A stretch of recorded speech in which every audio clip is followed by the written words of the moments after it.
ዛሬም በቤቱ ጅራፍ ያስፈልጋል። ቤቱ የወንበዴዎች ዋሻ ሆኗል። ቤቱ የጸሎት ቤት መሆኑ ቀርቶ የዘረኛ ቤት ሆኗል። ቤቱ የፍቅር የእርቅ ቤት መሆኑ ቀርቶ የጉበኞች የሙሰኞች ቤት ሆኗል። ሀገረ ስብከትን ርስት ያደረጉ አሉ። ከዛች ሀገረ ስብከት ንቅንቅ የማይሉ መንጋው ብቻ እዛ ያለው የነሱ ሌላ ቦታ የለም። እንደ ቅርጫ የተከፋፈሏት እኮ አሉ። እንደ ቅርጫ ቤተክርስቲያኒቷን እንደ ቅርጫ። ከዛ ቦታ ላይ በፍጹም አባትነት ለሁሉም ነው። አማራ ሲሾም አማራ፣ ትግሬ ሲሾም ትግሬ፣ ኦሮሞ ሲሾም ኦሮሞዎችን እየመረጡ የሚቀጥሩ ብዙዎች አሉ። ግድያም ይሁን ዝርፊያም ይሁን ንጥቂያም ይሁን ቤተክርስቲያንንም አሳልፎ ይስጡ። አረስማማለሁ። ብፁዕ አቡነ እከሌ ካሉ እስማማለሁ። ለምን ስራ አስኪያጅ ናቸዋ? ለምን ሲኖዶስ ጻፊ ናቸዋ? ለምን ፓትርያርክ ናቸዋ?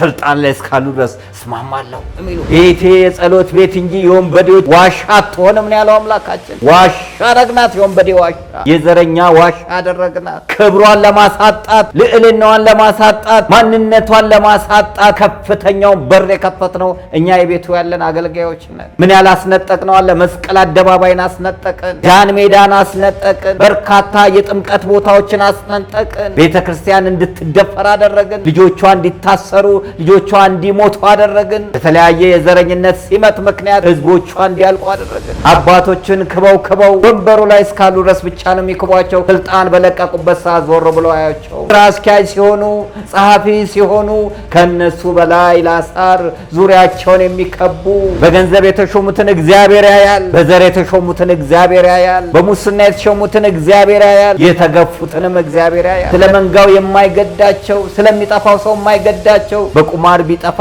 በስካር ቢጠፋ፣ ጫት ቃሚ ቢሆን፣ ወንበዴ ቢሆን፣ ነፍሰ ገዳይ ቢሆን፣ ስደተኛ ቢሆን ምንም የማይመስላቸው ገንዘብ ብቻ የሚፈልጉ ቤተክርስቲያን ውስጥ ወንበዴዎች ስላሉ፣ ቤተክርስቲያን ውስጥ ሻጭ ለዋጮች ስላሉ ከቤተክርስቲያን አትውጡ። እኛን እየተመለከታችሁ አትሰናከሉ። 10 ሚሊዮን አማኝ ስናጣ ለምንድን ነው ያልቆጨን? ለምንድን ነው ያልተቃጠል ነው? በየጊዜ ጳጳሳቶች ይሾማሉ፣ ሀገረ ስብከት ደርቦ ይሰጣል። ግን ምንድነው ለውጥ የመጣ? ስንቱን ነፍስ ነው በንስሐ የመለስ ነው? ስንቱን ሰው ነው በስጋው ደግሞ እንዲቆርብ ያደረግ ነው? ስንቱን የቤተክርስቲያን ይዞታን ያስከበር ነው? ዓለም እያስቸገረን እኮ ነው። ጠዋት ጸበል ጠጥተን ማታ አልኮል እንጠጣለን። ጠዋት ዘምረን ማታ እንዘፍናለን። ጠዋት አሸብሽበን ማታ እንደንሳለን። ጠዋት ረጅም ቀሚስ ለብሰን ማታ እርቃናችንን እንሆናለን። እንደዚሁም አስቸግረናል። እንኳን ርቀን ምኩራብን ስናስብ ወንበዴዎችን እናስባለን። ምኩራብን ስናስብ ዘረኞችን እናስባለን። ምኩራብን ስናስብ ሙሰኞችን እናስባለን። ምኩራብን ስናስብ ያለ እውቀታቸው የተሾሙትን ፖለቲከኞችን እናስባለን። ምኩራብን ስናስብ የሰዎችን ውድቀት የሚፈልጉ የሰዎችን መጎዳት የሚፈልጉ ሰዎችን የሚያጠቁትን እናስባለን። ግን እንላለን ጅራፉን ይዞ እግዚአብሔር ይመጣል። የክርስቶስ ሰላም ለሀገራችን፣ ቸርነቱ ለሕዝባችን ይሁን። እንደምሰንብታችኋል። ይህ ደረጀ ዘወይንዬ ሚዲያ ነው። በሚዲያችን ሀገራዊ፣ ታሪካዊ፣ ሃይማኖታዊ፣ ባህላዊ፣ ወቅታዊ ጉዳዮችና ሌሎችም ይቀርባሉ። አብራችሁን በመሆናችሁ ታተርፋላችሁ። ለሌሎች በማካፈል ቤተሰባዊነትን ያጠናክሩ። መልካም ቆይታ ይሁንላችሁ። በስመ አብ ወወልድ ወመንፈስ ቅዱስ አሃዱ አምላክ አሜን። ኑ ወደ ቅድስት ሀገር ኢየሩሳሌም አብረን እንጓዝ። ታላቅ መንፈሳዊ ጉዞ ወደ ቅድስት ሀገር ኢየሩሳሌም። በሀገር ውስጥ የገዳማት ጉዞ ታሪክ ፈርቀዳጅ የሆነውና ከአክሱም ጫፍ እስከ ሱዳን ጠረፍ አቡነ አራ ገዳም ድረስ ብዙዎች ምዕመናንን በማስጎብኘት የሚታወቀው ወይንዬ የገዳማት ጉዞ አስጎብኚ ድርጅት ትንሣኤን ምክንያት በማድረግ እንደዚሁም ለእኩለ ጾም፣ ለደብረ ዘይት የሳምንት፣ ለትንሣኤ የ14 ቀን ጉዞ ወይንዬ አስጎብኚ ድርጅት አዘጋጅቷል። አምላካችን መድኃኒታችን ኢየሱስ ክርስቶስ የተወለደበትን ቤተልሔም፣ የተጠመቀበትን ዮርዳኖስ፣ ያደገበትን ናዝሬት፣ የተሰቀለበትን ቀራንዮን፣ ዳግም ለፍርድ እንደሚመጣ የገለጸበትን ቦታ ደብረ ዘይትን፣ እንዲሁም ብርሃነ መለኮቱን የገለጸበትን ደብረ ታቦር ወደ ኢያሪኮ ይዘልቁና የኤልሳን ምንጭ ተጎንጭተው ተራራውን ገዳመ ቆሮንጦስን ያያሉ። ይህም ብቻ አይደለም። 14ቱን ፍኖተ መስቀልን መስቀል ተሸክመው በቅድስት ሀገር ኢየሩሳሌም ይጓዛሉ። አልዓዛር ከሞት የተነሳበትን ቢታንያንም እንዲሁ ይመለከታሉ። የኤማውስ መንገደኞች መሃላቸው ተገኝቶ የባረካቸውንም ኤማውስንም ያያሉ። የቅዱስ ጊዮርጊስ ክቡር አጽሙ ያለበትን ስፍራ ልዳንም ይመለከታሉ። እመቤታችን ቅድስት ድንግል ወላዲተ አምላክ ያረፈችበትንም ስፍራ መቃብሩ ባዶ የሆነውንም ጌቴሴማኒን ያያሉ። ጽርሐ ጽዮን ይወጣሉ። ቀዳሚ ሰማዕት ሊቀ ዲያቆናት ቅዱስ እስጢፋኖስ ሰማያት ተከፍቶ የሰውን ልጅ በእግዚአብሔር ቀኝ ተቀምጦ አያለው ብሎ ሰማይ የተከፈተበት ሰማዕትነት የተቀበለበትንም ስፍራ እንዲሁ ይጎበኛሉ። ይህ ብቻ አይደለም። ወደ አይነ ከርም በመሄድ ኤልሳቤጥና እመቤታችን የተገናኙበትንም ስፍራ ያያሉ። እነዚህን ሁሉ አይተው ለመምጣት ተቀዳሚ ምርጫው ወይንዬ አስጎብኚ ድርጅት ይሁን። በወይንዬ የጉዞ አስጎብኚ ድርጅት ወደ ቅድስት ሀገር ኢየሩሳሌም መጓዝ መንፈሳዊ ሆኖ መሄድ ደግሞ መንፈሳዊ ሆኖ መምጣት ነው እና እዚህ የጉዞ አስጎብኚ ድርጅት ጉዞአችንን ወደ ቅድስት ሀገር ኢየሩሳሌም እንድናደርግ እጋብዛችኋለሁ። አድራሻችን መገናኛን ዘልቀው ላምበረት መናኸሪያው ማዕድን ሚኒስቴር አጠገብ 5ኛ ፎቅ ላይ እንገኛለን። ለበለጠ መረጃ ስልክ ቁጥራችን፣ አድራሻችን ከስር ተጽፎ ያገኙታል። ወይንዬ አስጎብኚ ድርጅት ኢየሩሳሌም ሆይ ብረሳሽ ቀኜ ትርሳሽ። በስመ አብ ወወልድ ወመንፈስ ቅዱስ አሐዱ አምላክ አሜን። እንደምን ሰንብታችኋል? ሰላም እግዚአብሔር ከእናንተ ጋር ይሁን። ይህ ደረጀ ዘወይንዬ ሚዲያ ዛሬ ስለ ምኩራብ ጥቂት እንነጋገራለን።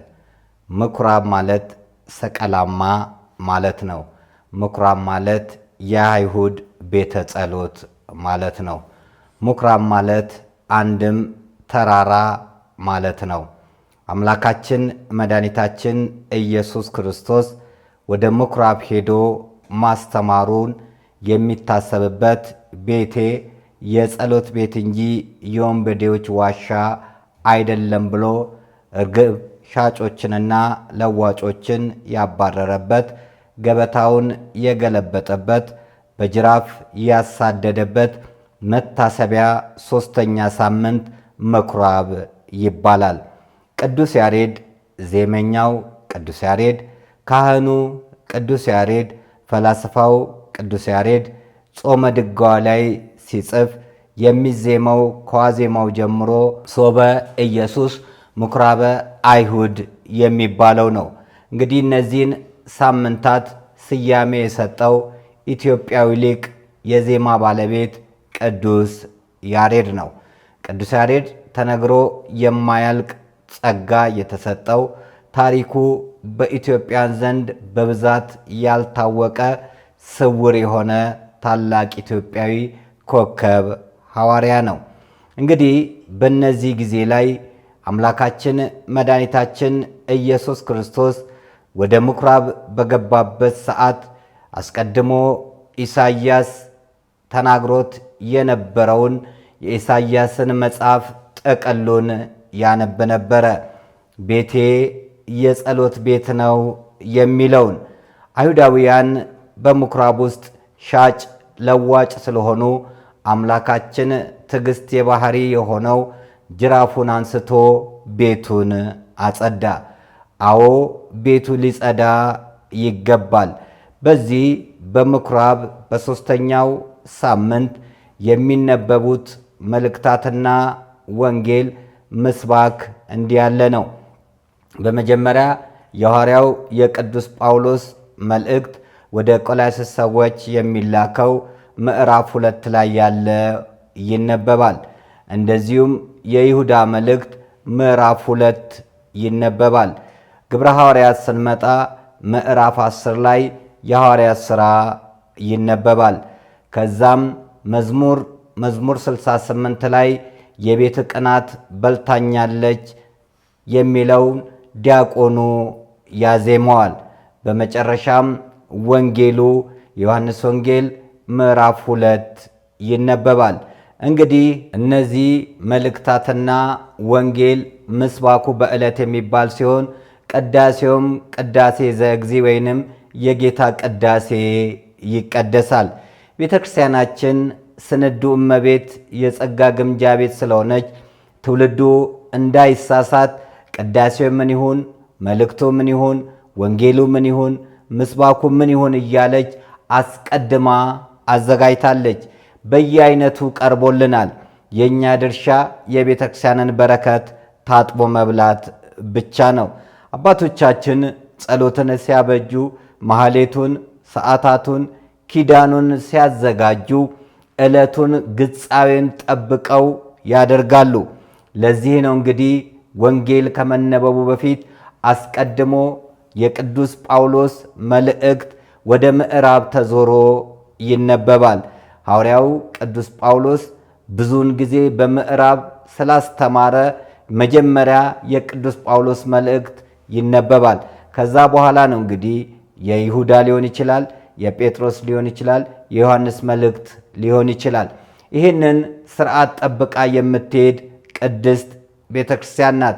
ቀጥሎ ግብረ ሐዋርያትም ከተነበበ በኋላ እንደዚሁም ጸሎቱን ምስባኩም ተብሎ ወደ ወንጌሉ ማሳረጊያው ወንጌል ይሆናል ማለት ነው። በዕለቱ የሚደረጉትን ዕለቱን አስመልክቶ ቃለ እግዚአብሔርም ይፈሳል። አምላካችን መድኃኒታችን ኢየሱስ ክርስቶስ ቤቱን ያጸዳበት ቀን ነው። ፈጣሪያችን ትዕግስት የባህሪው የሆነ መልካም ደግ የሆነ አባታችን ቤቱን በጅራፍ ያጸዳበት ቀን ነው። ይህ ቀን ታላቅ ቀን ነው። አዎ ዛሬም በቤቱ ጅራፍ ያስፈልጋል። ቤቱ የወንበዴዎች ዋሻ ሆኗል። ቤቱ የጸሎት ቤት መሆኑ ቀርቶ የዘረኛ ቤት ሆኗል። ቤቱ የፍቅር የእርቅ ቤት መሆኑ ቀርቶ የጉበኞች የሙሰኞች ቤት ሆኗል። ቤቱ በጎ ነገር የሚደረግበት ይቅርታ የሚፈስበት ቤት ሳይሆን የበቀለኞች ቤት ሆኗል። ዛሬ የእግዚአብሔር ቤት አዎ ጅራፍ ያስፈልጋል። በጅራፍ ቤቱ ሊጸዳ ያስፈልጋል። ሆዴ ይሙላ ደረቴ ይቅላ የሚሉ ቤተ ክርስቲያንን አሳልፎ የሚሰጡ ስለ ቤተ ክርስቲያን ስለ ክርስቲያኖች የማይገዳቸው ወንበዴዎች ቤት ውስጥ ሞልተዋል። በተለያየ ኃላፊነት ላይ ሆነው የራሳቸውን ዘር ብቻ የሚሾሙ፣ በገንዘብ ብቻ የሚሾሙ፣ በመተዋወቅ ብቻ የሚሾሙ፣ ዕውቀት ሳይኖራቸው ጸጋ እግዚአብሔር ሳይጎበኛቸው እነሱ በራሳቸው ፍላጎት ብቻ የፈለጉትን የሚሾሙ ወንበዴዎች ዛሬም አሉ። አማራ ሲሾም አማራ፣ ትግሬ ሲሾም ትግሬ፣ ኦሮሞ ሲሾም ኦሮሞዎችን እየመረጡ የሚቀጥሩ ብዙዎች አሉ። አንዳንዶች ደግሞ ስለ ገንዘብ ብሎ የትኛውም ይሁን ስልጣኑን ያዝ፣ እሱ ግን ገንዘቡን ያገኝ እንጂ የሚሾሙ ብዙዎች አሉ። ዕውቀት ያላቸው ጸጋ ያላቸው ሰው ስለሌላቸው ጥበቃ የሆኑ ሙዳይ ምጽዋት የሚያዞሩ ደጅ ጠኝ የሆኑ ድጓውን የተማሩ ሊስትሮ የሚጠርጉ አባቶችን አግኝተናል። ለምን ቢባል ሰው የላቸውም። ለምን ቢባል ገንዘብ የላቸውም። ስለዚህ ስብከተ ወንጌል ለመግባት ጸሐፊ ለመሆን አለቃ ለመሆን እንደ ደብሩ ገንዘብ እየተጨመረ እንደ ደብሩ ገንዘባችን እያደገ ለሙስና እየተሰጠ ስልጣን የሚይዙ ብዙዎች አሉ። አዎ ቤቱ አሁንም የወንበዴዎች ቤት ሆኗል። እግዚአብሔር መጥቶ ካላጸዳው በስተቀር ለብዙዎች የምትተርፍ ቅድስት ኦርቶዶክስ ተዋሕዶ ቤተ ክርስቲያን እንደሚደርሰው ኪዳን፣ እንደሚቀደሰው ቅዳሴ፣ እንደሚቆመው ማህሌትና ሰዓታት፣ እንደሚደርሰው ምህላ ለዓለምን ተርፍ ነበረ።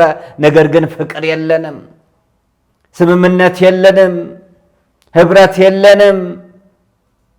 ስንቱ ነው ዘመድ በማጣት ሜዳ ላይ የሚንከራተተው? ስንት ነው ያለ አዋቂዎች ቦታ የያዙት?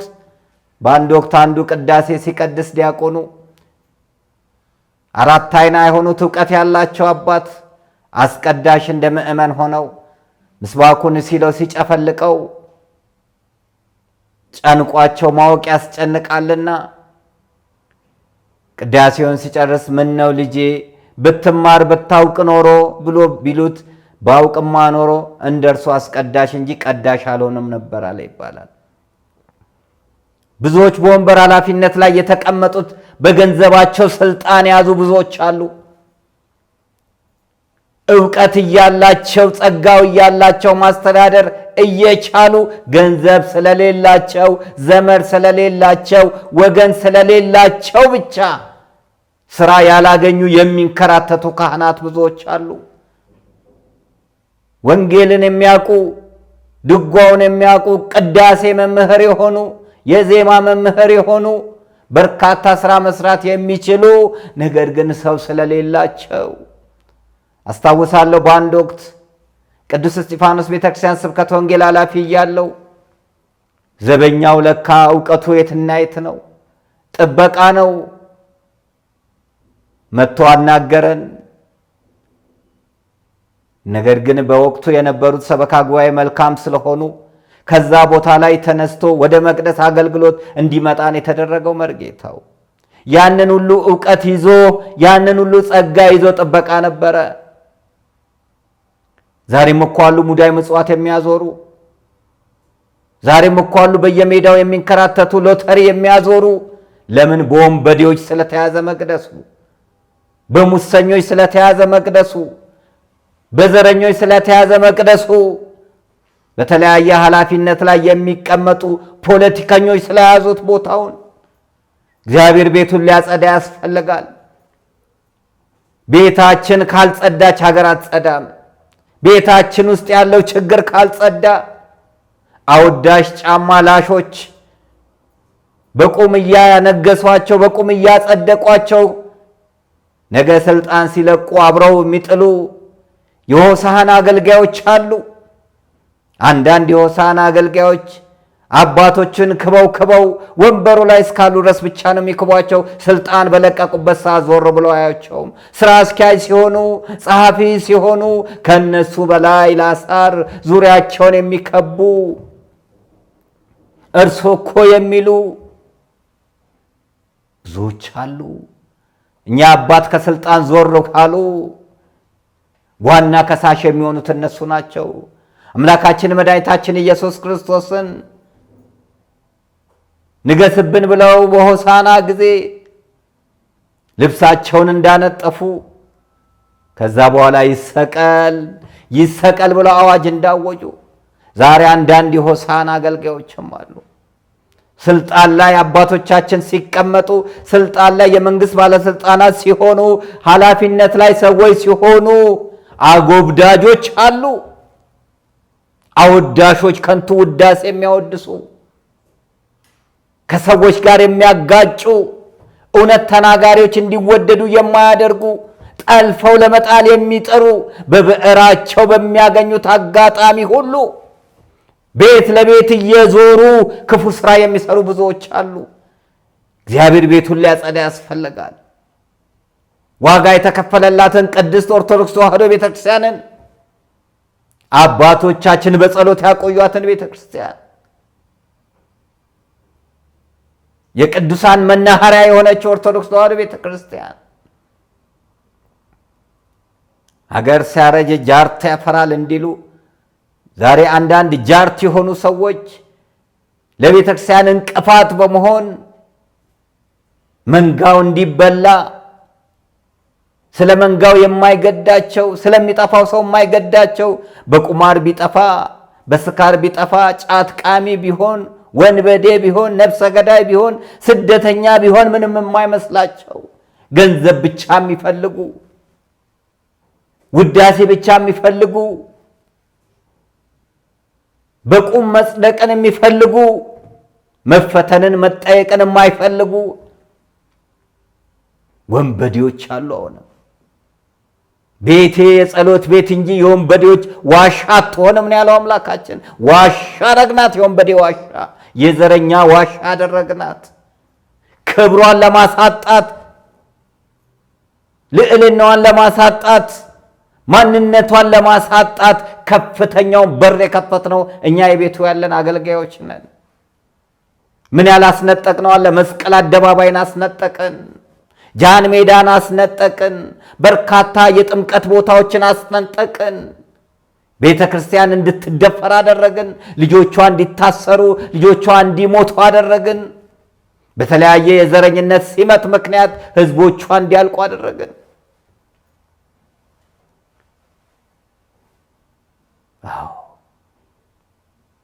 እግዚአብሔር ግን ቤቱን ያጸዳል፣ አይቀርም። ለሁሉም ጊዜ ያለው እንዳለ ጠቢቡ ሰለሞን በጊዜው ጊዜ እግዚአብሔር ያጸዳል፣ ሰው የዘራውን ያጭዳል። እንክርዳድ ዘርቶ ስንዴ መጠበቅ አይቻልም።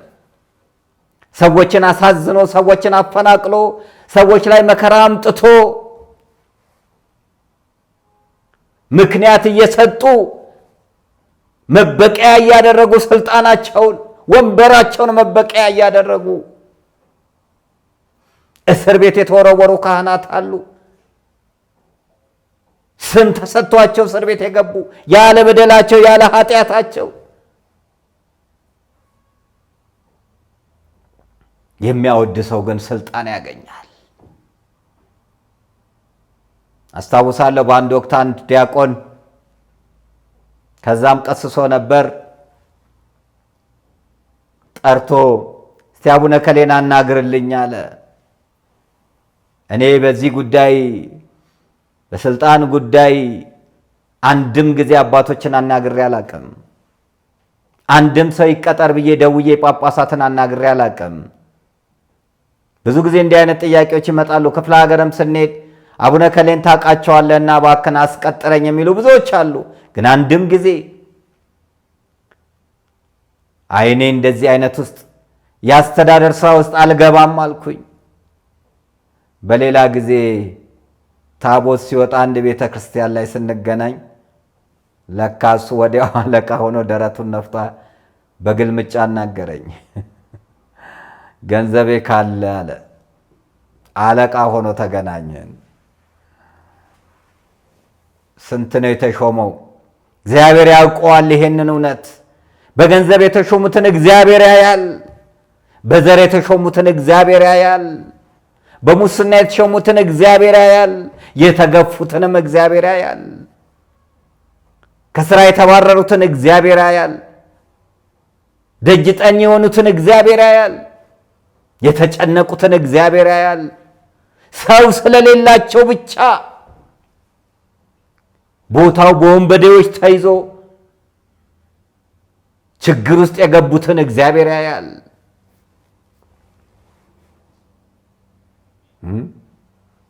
ዛሬ እኮ አድጓል የሙስና አይነት። 5 አዕማደ ምስጢርን ታውቃለህ ነበር በፊት 5000 10ቱን ትእዛዛት ነበር። ዛሬ ግን ከ100,000 ቤት አልፎ እስከ ሚሊዮን ብር ድረስ ይከፈላል። ቦታው ነዋ። እኛ ዋጋ የሚያወጣ የምናውቀው የጥሩ መኪና ጥሩ ቤት ሲሆን ነው። ለካ ገንዘብ የሚገባበት ቤተክርስቲያንም የተሻለ ገንዘብ ተከፍሎ ይገባል። ርስት ያደረጉ አሉ። አንዳንድ በመምሪያ ላይ ተቀምጠው ከቦታ ቦታ ብቻ የሚቀያየሩ ቦታው የነሱ ብቻ የሆነ 20 ዓመት በላይ የተቀመጡ አሉ። እዛ እያወደሱ እየተሞዳመዱ የሚቀመጡ አሉ። እግዚአብሔር ያጸደዋል ቤቱን። አይቀርም። እውነት እላችኋለሁ አይቀርም። ቤተ ክርስቲያን የዘረኞች ዋሻ እንደሆነች አትቀርም። የሙሰኞች ዋሻ እንደሆነች አትቀርም።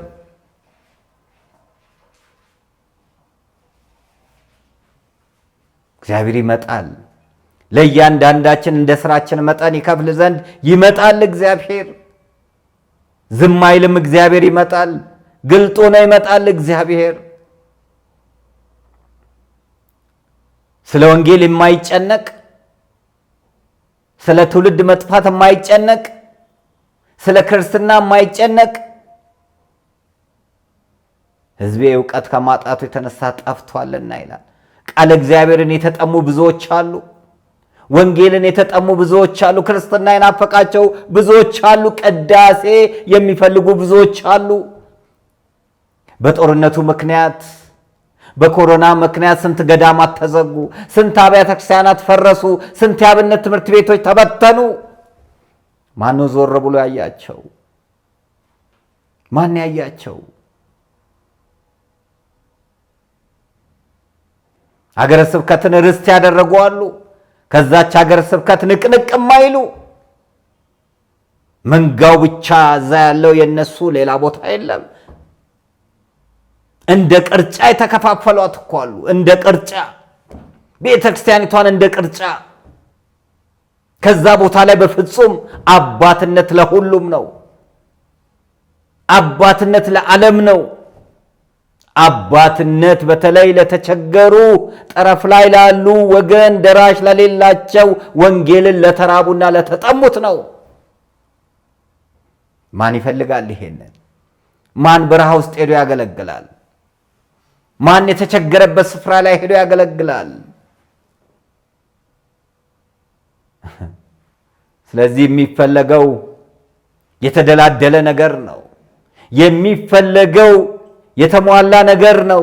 የሚፈለገው የተሻለ ነገር ነው እንጂ ሰውን የማትረፍ ጉዳይ ነው ወይ? ይሄን አንዳንዶች ያደርጋሉ። ጠንካራ የሆኑ ደግሞ አባቶች አሉ። እንደ አቡነ ዕንባቆም በረከታቸው ይደርብንና በሞተር ሳይክል እየሄዱ በረሃ ውስጥ ያገለገሉ፣ እንደ አቡነ ቀውስጦስ አሉ። የበረሃ ምንጭ ሆኑ በረሃ ውስጥ ገብተው የሚያገለግሉ፣ እንደነ አቡነ ዮናስ አሉ። ዝናብን ያዘነቡ በየበረሃው የገቡ ያገለገሉ ብዙዎች አሉ። እንደ አቡነ ቄርሎስ አሉ። በሸከምም ሆነው የሚያገለግሉ፣ እንደነ አቡነ አትናቴዎስ አይነት አባቶች አሉ። በየትኛውም ቦታ ላይ እየሄዱ ዋጋ የሚከፍሉ አሉ። ስለ እነሱ ብሎ እግዚአብሔር ቤተክርስቲያኒቷን እየጠበቀ ነው።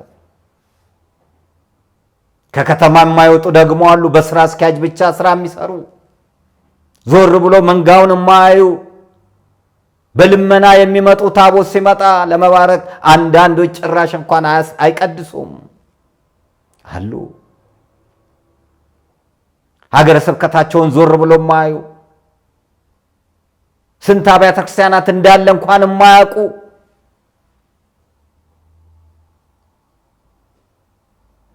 ስለዚህ ጉባኤያት ዛሬ አይደለም ክፍለ ሀገር አዲስ አበባ ተቀዛቀዘ። እንዲህ ነበር ጉባኤ፣ እንዲህ ነበር የወንጌል አገልግሎት በፊት። አስታውሳለሁ እኔ ቅዱስ እስጢፋኖስ ቤተክርስቲያን ስብከተ ወንጌል ኃላፊ በነበርኩበት ሰዓት ከ91 እስከ 94 ዓመተ ምህረት ለ3 ዓመት በነበርንበት ሰዓት ጠጠር መጣያ ባልነበረበት ሰዓት ልደታ ቢኬድ ሰው ሙሉ ነው። ቅዱስ ራኤል ቢኬድ ሰው ሙሉ ነው። ምስካየ ኅዙናት ቢኬድ ሰው ሙሉ ነው። በየቦታው ላይ ጉባኤ ነበረ፣ ተቀጣጥሎ ነበር። አቤት የዛን ዘመን ለወንጌል ያለው ፍቅር! አቤት የዛን ዘመን ሰዎች ወደ ገዳማ ሲሄዱ! ዛሬ ጉባኤያችንን እስቲ እንፈትሸው።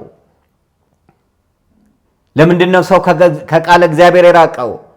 ለምንድነው ማታ ሰርክ ጉባኤ ሰው የማይመጣው? ሰው ያለው የት ነው? 11 ሰዓት ላይ የት ነው ያለው? ሰው አውደ ምሕረት ላይ ነው ያለው ወይስ ኳስ ቦታ ነው ያለው? ፊልም ቦታ ነው ያለው? ጫት ቤት ነው ያለው? መጠጥ ቤት ነው ያለው? የት ነው ያለው ሰው ህዝባችን? እስቲ ዞር ዞር ብለን እንመልከት። ጉባኤው እንደ በፊት ነው?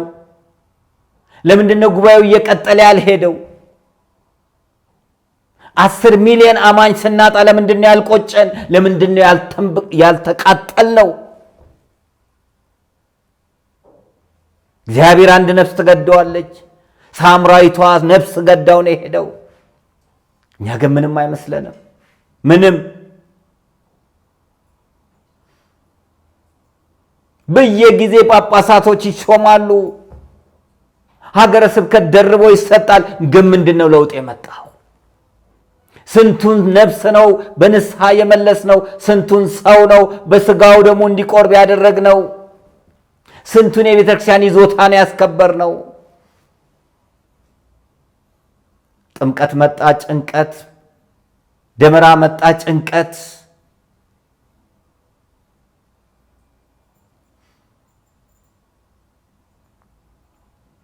በጣም ያሳዝናል። ስለዚህ ምኩራብን ስናስብ ወንበዴዎችን እናስባለን። ምኩራብን ስናስብ ዘረኞችን እናስባለን። ምኩራብን ስናስብ ሙሰኞችን እናስባለን። ምኩራብን ስናስብ ያለ ዕውቀታቸው የተሾሙትን ፖለቲከኞችን እናስባለን። ምኩራብን ስናስብ የሰዎችን ውድቀት የሚፈልጉ፣ የሰዎችን መጎዳት የሚፈልጉ፣ ሰዎችን የሚያጠቁትን እናስባለን። ግን እንላለን ጅራፉን ይዞ እግዚአብሔር ይመጣል። ይመጣል፣ ወደ ምኩራብ ይመጣል፣ መጥቶም ያጸደዋል፣ ሻጭ ለዋጮችን ያጸዳል። አንዳንዶች የልማት ከህዝቡ ተለምኖ ወይ ትምህርት ቤት ወይንም የተለያዩ ህንፃዎች ይሰሩና ለሌላ ቤተ እምነት አባላት እንኳን ሳይቀር የሚሰጡ አሉ። ድሃ መቀነቷን ፈታ ሰጥታ ሱቁን የሚከራዩ ቁልፍ አይሸጡም። በሚሊዮን ብር አውጥተው ቁልፍ አይሸጡም።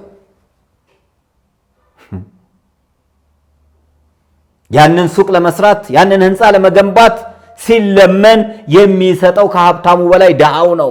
ነገር ግን የሚከራየው ደግሞ ገንዘብ ያለው ነው። ገንዘብ ብቻ ስለሚፈለግ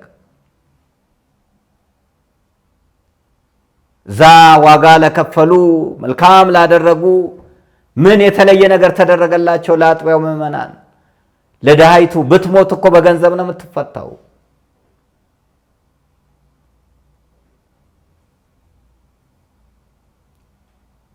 አዎ በየጊዜው ከዕለት ወደ ዕለት እኛ ቤት ያለው ችግር እየባሰ እየመጣ አሳዛኝና አሳሳቢ ጉዳይ ላይ ደርሰናል። ለምን መነጋገር የለማ? መመካከር የለማ? መወደስን እንጂ መወቀስን አንፈልግማ? እስቲ የለም ብሎ የሚከራከር ይኖር ይሆን? በቤት ውስጥ ወንበዴዎች የሉም የሚል ይኖር ይሆን? ሙሰኞች፣ ዘረኞች የሉም የሚል ይኖር ይሆን? ያለ ዕውቀት የተሾመ የለም የሚል ደፋር ይመጣ ይሆን? ይሞገተን እስቲ።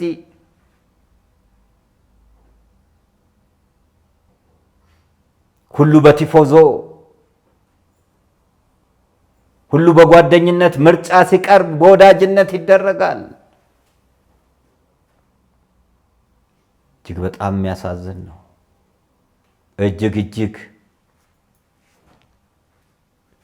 ድርጊቶቹ ሁሉ ስርዓቶቹ ሁሉ መስመር እየጣሱ ሄደዋል። የተዋህዶ ጥንካሬ ይሄ አልነበረም። የተዋህዶ ህብረት ይሄ አልነበረም። የተዋህዶ ማንነት ይሄ አልነበረም። የተዋህዶ ክብሯ ይሄ አልነበረም። ዓለምን የምታስደምም ተዋህዶ እኛው እርስ በርሳችን እየተጠላለፈን እየተቆላለፈን ቤተክርስቲያኒቷን ክብሯን አሳልፈን ሰጠን። ሌላው ቀርቶ ከባንክ ቤት ያለ ቤተክርስቲያኒቷ ፍቃድ በሚሊዮን የሚቆጠር ብር ይወሰዳል። ይሄ እኮ ቤተክርስቲያንን መናቅ ነው። ቤተክርስቲያንን መናቅ እኮ ነው። ያለ ባለቤቱ ፈቃድ ምንም ነገር መነካት አይቻልም። ከቤተ ክርስቲያን ባንክ ብር እስኪወጣ ድረስ ባለቤቱን ካልናቁ አጥሩን አይነቀንቁ ነውና ስንት ድንበሯ ተገፋ። ስንት። ስለዚህ ለኛ የሚያዋጣን ቤቱን ማጽዳት ነው። ቤት ጸርቶ ነው ግቢ የሚጸዳ። ወዳጄ ራሳችንን እናጽዳ።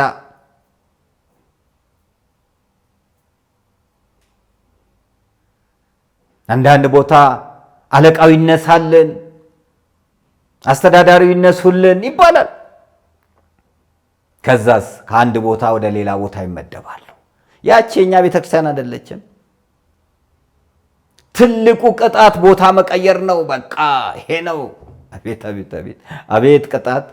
ሰው ሰርቆ ከሆነ ከዛ ቦታ የተነሳው ሰው ችግር ፈጥሮ ከሆነ እኮ ወንጀል ነው፣ ቅጣት ነው ማግኘት ያለበት። የተነሳለትም እርሳይ ከሌ ተነሱልን ይላል። ተነሱልን ይላል።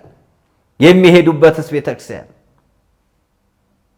ያቺኛ ቤተክርስቲያን አይደለችም። ሐዋርያት በሰበሰቧት በአንዲት ቅድስት ቤተክርስቲያን እናምናለን እያለን ወንበዴ አለቃን ከአንድ ቦታ ወደ አንድ ቦታ መቀየር ትልቅ ቅጣት። ይቀየራል ቦታ። ሰውየው ሳይቀየር ቦታው ይቀየራል። ሕይወቱ ሳይቀየር ቦታው ይቀየራል። ማንነቱ ሳይቀየር ቦታው ይቀየራል። ደግሞ ከዚህ ሂድና እዛ ደግሞ ትንሽ ብላ በልታ ብላን እኮ ነው። ይሄ ነው። መልካም የሆኑ ደግሞ አባቶች አሉ፣ በልማት የሚያስጠሩ አትሂዱብን አይነሱብን የሚያስብሉ አባቶች ደግሞ አሉ። የሥራ ሰው የሆኑ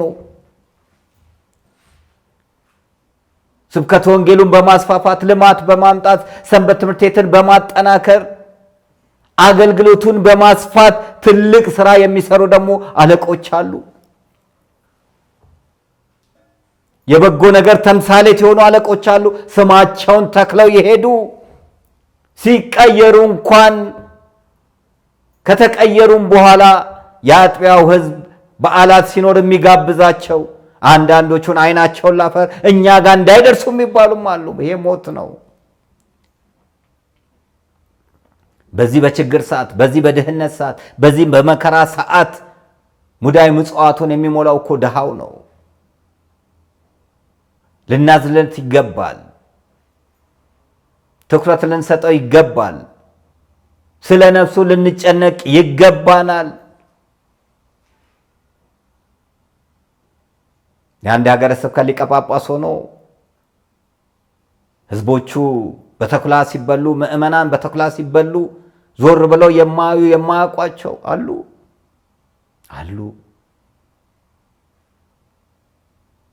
ሲኖዶሱ ይሄን ይመረምር ይሆን? የህዝቡን ብሶት ጠይቆ ይሆን?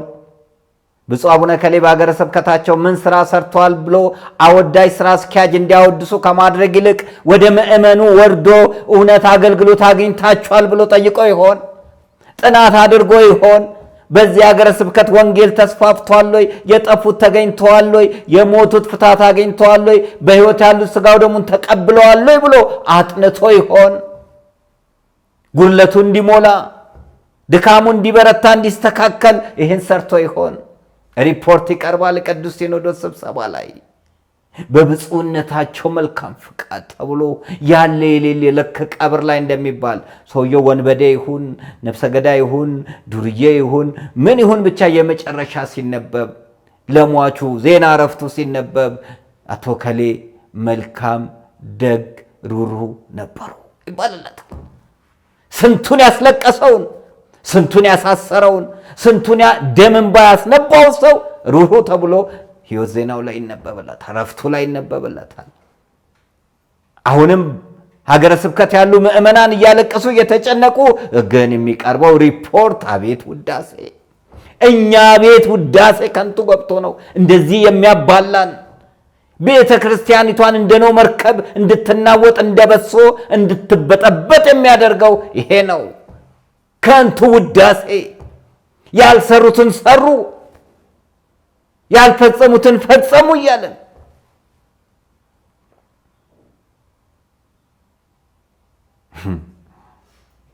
እናውቃለን እኮ።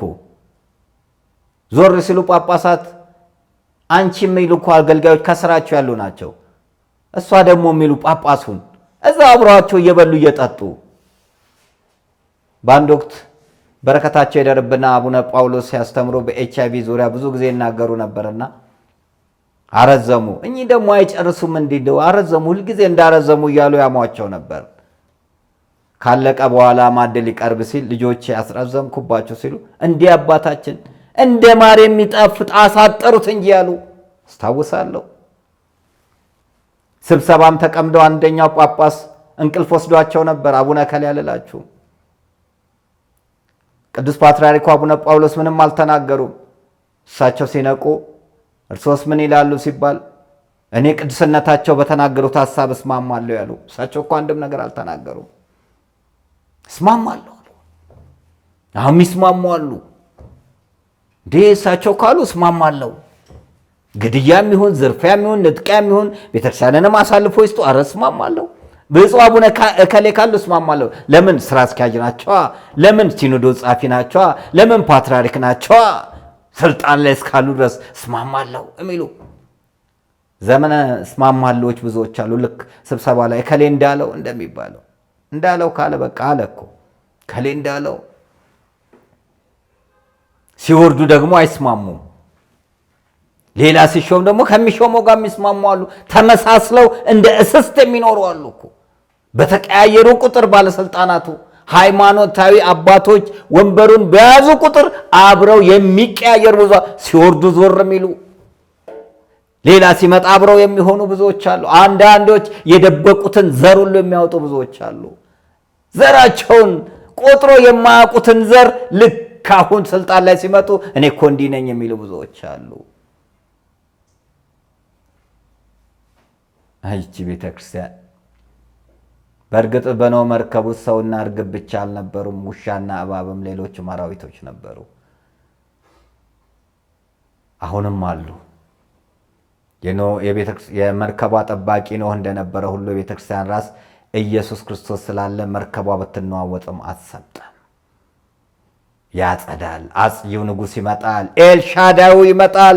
አማኑኤል መድኃኔዓለም ይመጣል። ቤቱን ያጸደዋል። ከዘረኞች ያጸደዋል። ከሙሰኞች ያጸደዋል። ከፖለቲከኞች ያጸደዋል። ከክፉ ሰዎች ያጸደዋል። ቤቱን ትቶት አልሄድም። ወደ ምኩራብ ገብቶ አጸዳው። በጅራፍ ገርፎ አባረረው። ገበታውን ገለበጠው። እርግብ ሻጮችን አስወገዳቸው። እግዚአብሔር ይመጣል። በእውነት ይመጣል። እግዚአብሔር ቢዘገይም የሚቀድመው የለም። እግዚአብሔር በቀን ቀን ይመጣል። በጊዜው ጊዜ ይመጣል። እግዚአብሔርና ቤቱን ያጸደዋል። ያለ አግባብ ያለነውን ወንበዴዎችን ያጸዳናል።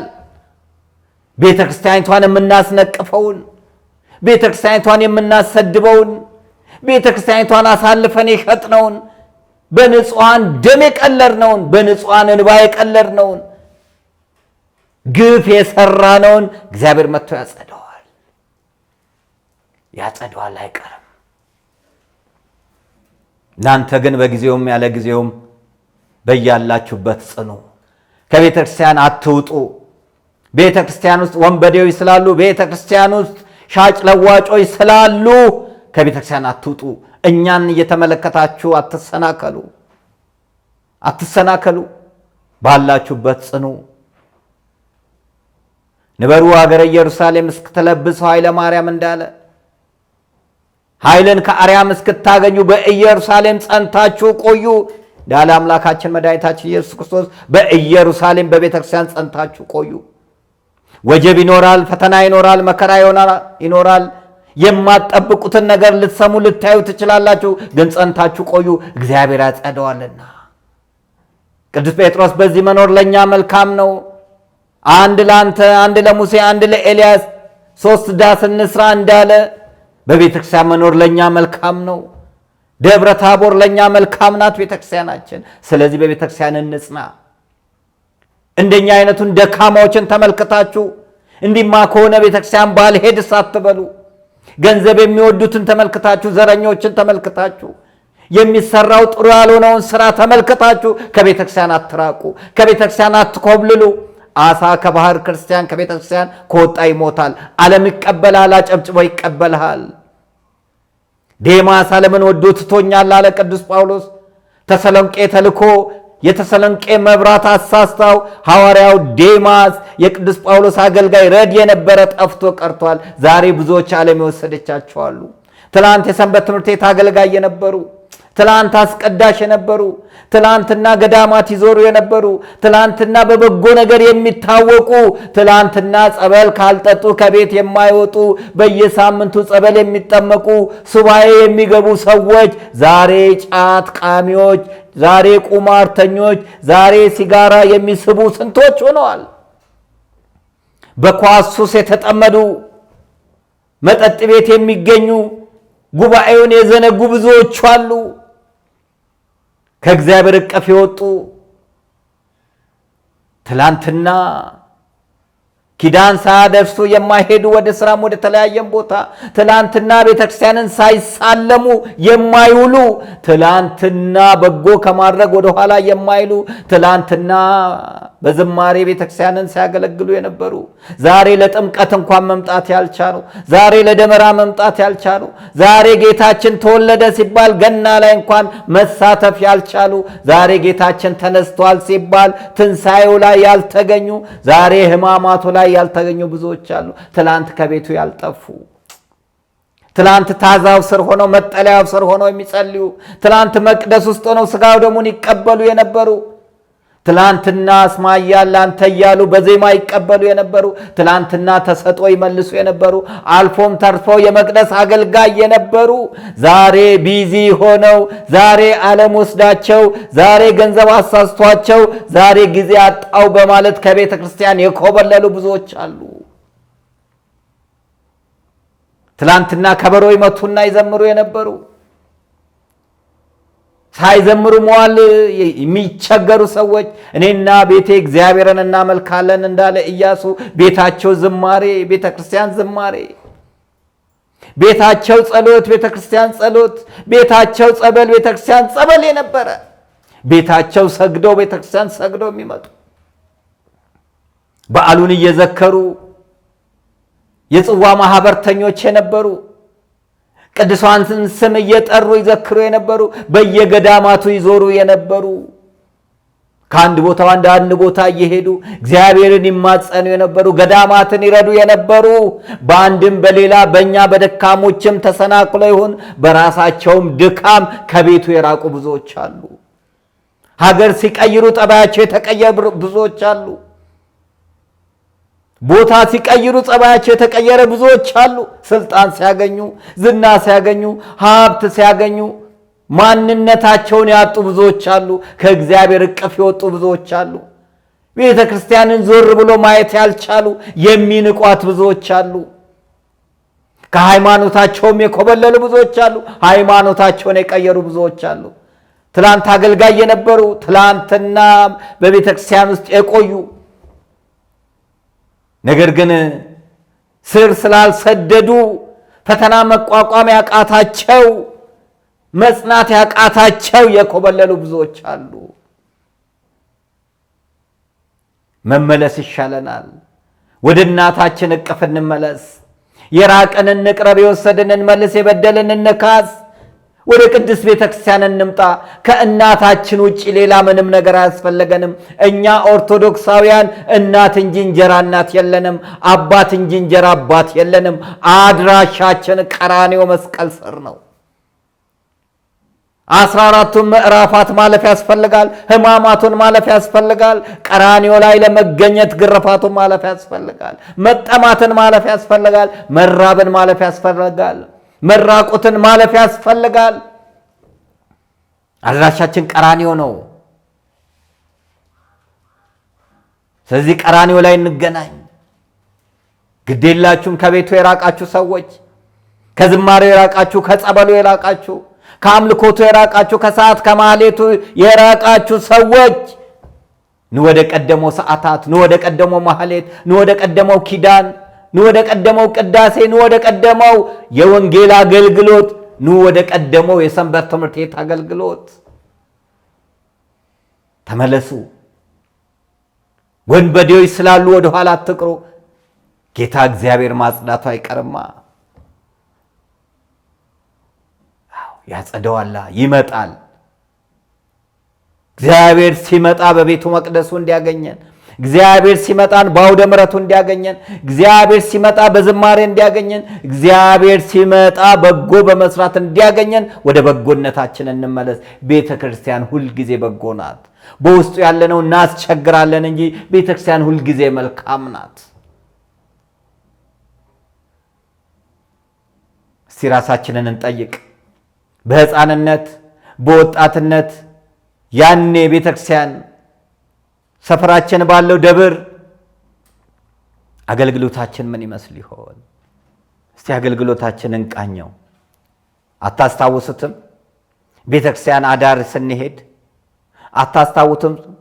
ታቦት ሲወጣ የምናደርገው አገልግሎት፣ በሰንበት ትምህርት ቤት የነበረው አገልግሎት፣ የጉባኤው አገልግሎት፣ ተቀምጠን ድንጋይ ላይ ተቀምጠን መሬት ላይ ተቀምጠን ወንጌልን ስንማር፣ ወንጌል ሲጠማን አስቀድመን ቦታ ለመያዝ የምናደርገው መሽቀዳደም አታስታውሱትም? ለማስቀደስ ያለን ስራ ሰዓት እንኳን ሲሆን የምሳ ሰዓታችንን ተጠቅመን አንዳንዶቻችን ፍቃድ ወስደን የነበረን አገልግሎት አታስታውሱትም? ግሸን ስንሄድ፣ ላሊበላ ስንጓዝ፣ አክሱም ጽዮን ገርአልታ ተራራን ስንወጣ፣ ቁልቢ ስንሄድ፣ አሰቦት ስላሴን ስንጓዝ፣ ጣና ላይ ስንሄድ ትዝ አይላችሁም? የአባቶቻችን ትዝታ እግራችንን አጥበው ንፍሮ ቀቅለው ዳቤ ሰጥተው የመገቡንን አታስታውሱም? ዛሬ ዳቤውን ረስተን በርገር ላይ ነን ያለነው። ትዝ ይላችኋል ስንት ገዳማትን እንደዞርን ስንት ጊዜ እንዳስቀደስን። አሁን ግን ከዚህ የራቅን ሰዎች የለንም። ራሳችንን እንመርምር። አሁንም አልረፈደም። እንመለስ። ሰዎችን አይተን የጠፋን እንመለስ። የሃይማኖታችን ራስ ሊቀ ካህን የሆነውን ኢየሱስ ክርስቶስን ተመልከቱ ነው የሚለው ዕብራውያን 3 ቁጥር 1 ላይ ቅዱስ ጳውሎስ። በመስቀል ላይ የዋለልንን ኢየሱስ ክርስቶስን እንመልከት። ቤዛ የሆንን በደሙ ያነጻንን የፈወሰንን ይቅር ያለንን አምላክ ኤልሻዳይ እሱን አማኑኤልን እንመልከት። እግዚአብሔርን አንዲት ነገር ለመንኩት እርሷንም እሻለሁ፣ ለዘላለም በቤቱ እኖር ዘንድ መቅደሱንም እመለከት ዘንድ ነው ያለው ቅዱስ ዳዊት። ስለዚህ መቅደሱን እንመልከት፣ ከመቅደሱ ውጭ ዞር አንበል። ሰጎን እንቁላሏን የምትፈለፈለው በዓይኗ ነው። ዓይኗ ለሰከንድ ዞር ካለ እንቁላሉ ይበሰብሳል። ለዚህ ነው ገጠር ላይ የቤተክርስቲያኑ አናት ላይ የሰጎን እንቁላል የሚደረገው።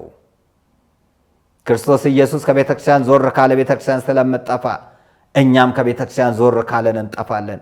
ዓለም ይወስደናል። እንኳን ከቤተክርስቲያን ርቀን እንኳን ከዝማሬው፣ ከቅዳሴው፣ ከጸበሉ፣ ከማሌቱ፣ ከሰዓታቱ ርቀን አይደለም እንደዚሁም ሆኖ እኮ ዓለም እየወሰደን ነው።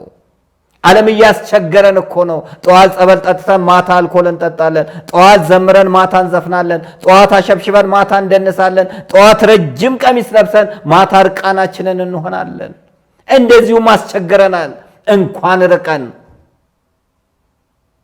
እንኳን ዘንቦብሽ ድሮም ጤዛነሽ ይባላል።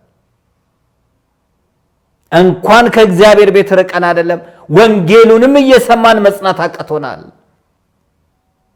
ስለዚህ መልሱ መመለስ ነው። እግዚአብሔር ለሚመለሱት በሩ ክፍት ነው።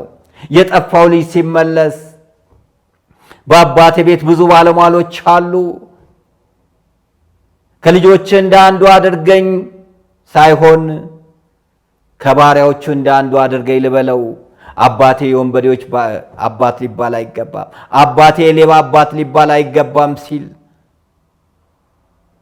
አባት ግን የጠፋው ልጄ ተገኝቷል፣ ሞቶ የነበረው ተነስቷል፣ ለጣቱም ቀለበት አድርጉለት፣ የተሻለ ልብስም አልብሱት፣ የሰባውንም ፍሪዳ እረዱለት ነው ያለው።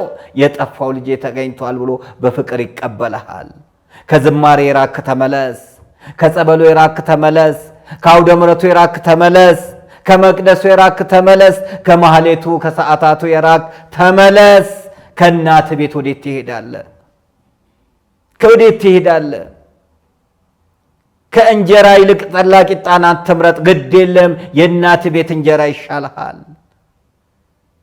ተመለስ። በፍቅር የሚቀበል አምላክ ክንደ ብርቱ ትከሻው ሰፊ የሆነ አምላክ ነው። ወንበዴዎችን አጽድቶ አንተን በፍቅር ይቀበልሃል። የሰባ ፍሪዳውን ስጋው ደሙን ይሰጥሃል። እምነትህን ያጸናልሃል። የተሻለ ጫማ አጫሙት ይላል። ጫማ ወንጌል ነው። ጫማውን ያጫማሃልና የተሻለ ልብስ አለ። በካም የሆነውን ልብስ በጎ የሆነውን በጎነትን መልካምነትን ያለብሳል።